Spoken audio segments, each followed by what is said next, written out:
justice to the victims of Pahalgam terror attack and their families.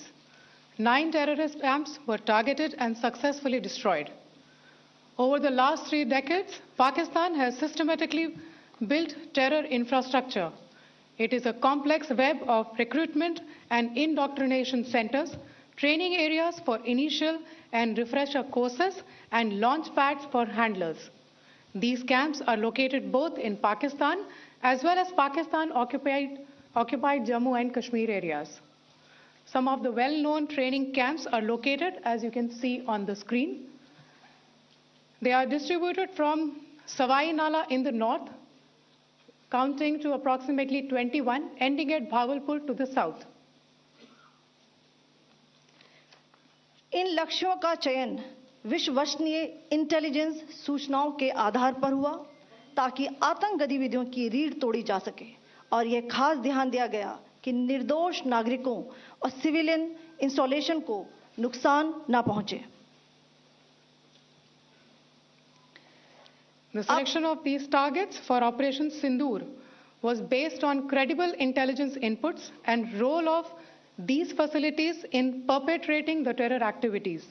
The locations were so selected to avoid damage to civilian infrastructures and loss of any civilian lives.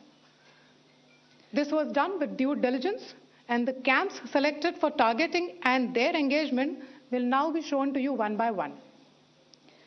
POJK के target मैं आपको बताना चाहूंगी. सबसे पहले सवाई नाला camp Muzaffarabad, जो कि POJK के लाइन ऑफ कंट्रोल से 30 किलोमीटर दूर है.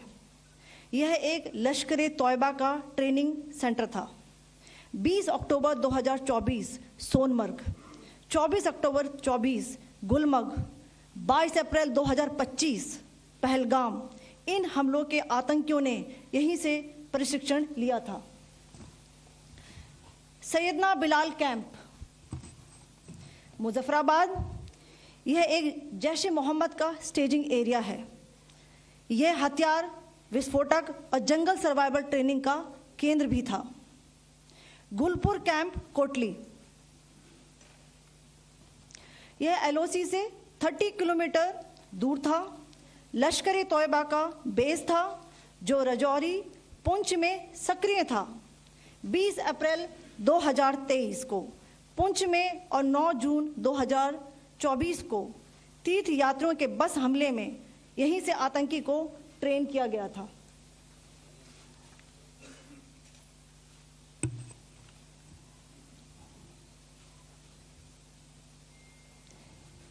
बरनाला कैंप बिंबर, यह LOC से 9 किलोमीटर दूर है. यहाँ पर हथियार, हैंडलिंग, IED व जंगल सर्वाइवल का प्रशिक्षण केंद्र था. अब यह LOC से 13 किलोमीटर दूर है. लश्कर तौयबा का फिदाइन यहाँ तैयार होता था. इसकी कैपेसिटी 15 टेररिस्ट को ट्रेन करने की थी.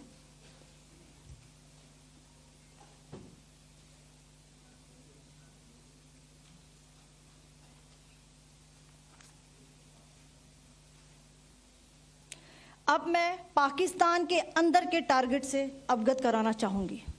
पहला, सर्जल कैंप, यह अंतर्राष्ट्रीय सीमा से 6 किलोमीटर की दूरी पर है, सांबा कठवा के सामने.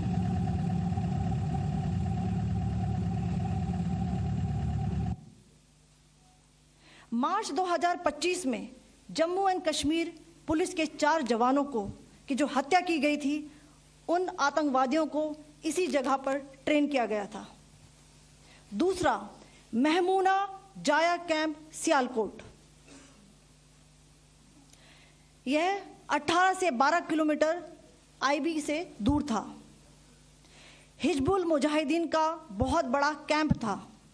यह कठुआ जम्मू क्षेत्र में आतंक फैलाने का नियंत्रण केंद्र था. पठानकोट एयरफोर्स बेस पर किया गया हमला भी इसी कैंप से प्लान और डायरेक्ट किया गया था. मरकज ताइबा मुरीद के, यह IB से 18 से 25 किलोमीटर दूरी पर है. 2008 के मुंबई हमले के आतंकी भी यहीं से प्रशिक्षित हुए थे।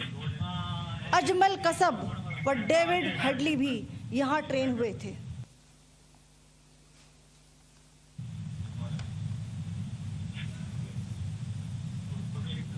आगे दूसरा आया।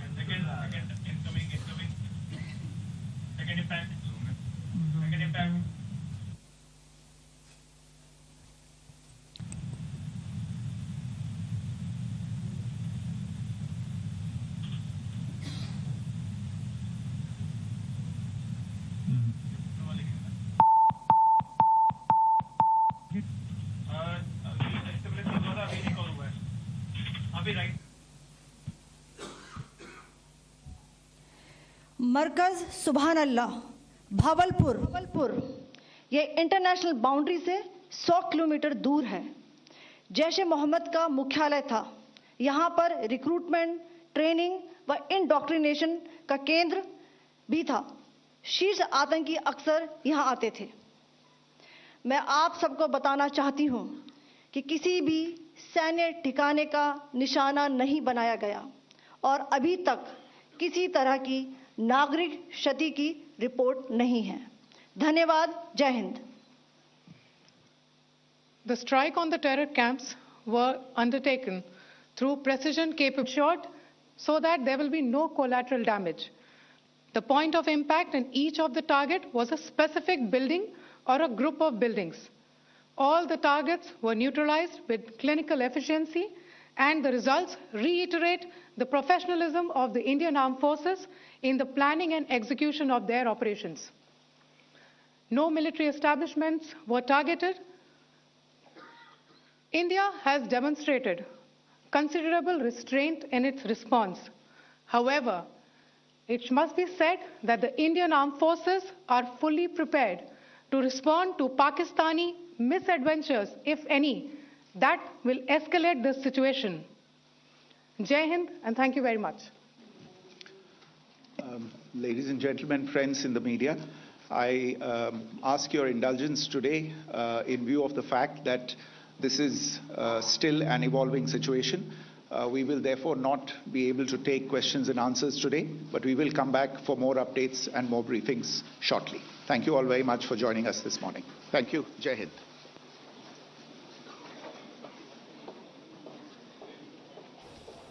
તો સેના દ્વારા જે માહિતી આપવામાં આવી છે ઓપરેશન સિંદૂર હેઠળ જે 9 જગ્યા એવી હતી કે જ્યાં આતંકીઓ રહેતા હતા અને સમગ્ર પ્લાનિંગ કરતા હતા તે જ 9 જગ્યા પર હાલ મોટી કાર્યવાહી કરાઈ છે, સ્ટ્રાઇક કરાઈ છે. ભારતે કોઈ પણ સૈન્ય ઠેકાણાઓને નિશાન નથી બનાવ્યું. ભારતે એક પણ પાકિસ્તાની નાગરિકને ટાર્ગેટ નથી કર્યા. ઓપરેશન સિંદૂર હેઠળ 9 આતંકી ઠેકાણાઓને ભારતે નષ્ટ કર્યા છે અને આજે પ્રેસ કોન્ફરન્સ દ્વારા મોટી માહિતી આપવામાં આવી છે કે કોઈ સૈન્ય ઠેકાણાઓને ધ્વસ્ત નથી કર્યા, પણ આતંકી જે ઠેકાણાઓ છે તેને ધ્વસ્ત કરવામાં આવ્યા છે. અને રાત્રે 1:05 કલાકથી આ ઓપરેશન શરૂ થયું હતું, 1:30 સુધી ચાલ્યું હતું. એટલે લગભગ અડધા કલાકની અંદર આ ઓપરેશન પાર પાડવામાં આવ્યું છે. ઓપરેશન સિંદૂર નાગરિકોને નુકસાન ન પહોંચાડે તે રીતે કરવામાં આવ્યું છે. સેના દ્વારા મોટી માહિતી આપવામાં આવી છે. પાકિસ્તાનના આતંકી ઠેકાણાઓને બરબાદ કરાયા છે. પહેલગામમાં પરિવારની સામે આતંકીઓએ સ્વજનોની હત્યા કરી હતી અને તેની જવાબી કાર્યવાહી કરવામાં આવી છે. તો મોટી કાર્યવાહી ભારતીય સેનાએ કરી છે. પહેલગામ હુમલાના આતંકીઓનું કનેક્શન પાકિસ્તાનમાં નીકળ્યું હતું અને પાકિસ્તાન દ્વારા ભારતે વાતચીત કરી હતી, પરંતુ પાકિસ્તાને તપાસ કરવાની જગ્યાએ તે લોકોનું જે સમર્થન કર્યું હતું અને સામે નિવેદનબાજી કરતા હતા અને યુદ્ધની વાત કરતા હતા. અને અંતે ભારતે જે મોટી કાર્યવાહી કરી છે અને જે પણ આ ઘટનામાં એટલે કે આ હુમલામાં પાકિસ્તાનમાં જે આતંકીઓ છે તે સંડોવાયેલા હતા તે તમામના ઠેકાણાઓને ધ્વસ્ત કરાયા છે, હેડક્વાર્ટર ને તોડી પડાયા છે. હુમલા પછી ભારતે પાકિસ્તાન સામે કેટલાક પગલા લીધા છે અને ગઈકાલ રાત્રે જે મોટી સ્ટ્રાઇક કરી અને મોટી કાર્યવાહી કરી છે. જડબાતોડ જવાબ પાકિસ્તાનને આપ્યો છે. પાકિસ્તાનને આ જવાબ આપવો જરૂરી હતો. પાકિસ્તાન વળતો જવાબ આપશે તો ભારત હવે સહન નહીં કરે અને પાકિસ્તાને સમજી જવું પડશે કે ભારત પછી કેવો જવાબ આપે છે અને શું કરી શકે છે. વ્યોમિકા સિંહે કહ્યું છે કે છોડશો તો છોડીશું નહીં. અમે